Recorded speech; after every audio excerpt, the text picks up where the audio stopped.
嘉义市的北园国小是目前市内唯一有骨的教学生证丢的学校。学校内面要专工规划一个体验做餐的所在，为了要推广在地的食农教育，学校举办布丢的体验课程，唔但要来感染培育台农82号的五英培朴树，也要互囡仔来认捌在地食材甲土地。江苏伫台顶向学生来分享台农82号米的知识，唔但教学生认捌这个米特殊的所在。 各学生知影这个在地的米是啥人培育出来的。我们这支82毫米是渔网培博士育种的。我们今天为了要纪念它，所以我们要种这一支米。这支米有防旱还有耐病虫害的特性。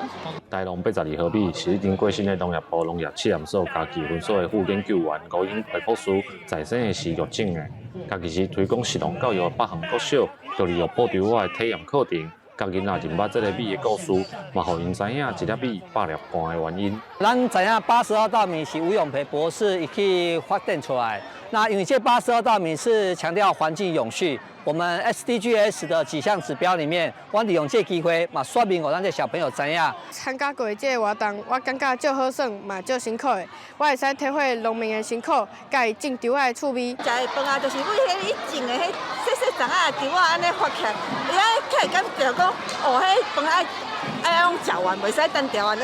学校表示，台农82号是家己市培育甲推广的米，学生伫逐礼拜拢会伫学校的中昼堂食到。这个体验课程，然后幼儿园的囡仔甲4年以上的学生来参加，1年甲3年的学生嘛有观察课程，希望透过食农教育的机会，让学生认捌在地食材，关心家己的土地。记者林慧婷，家己报道。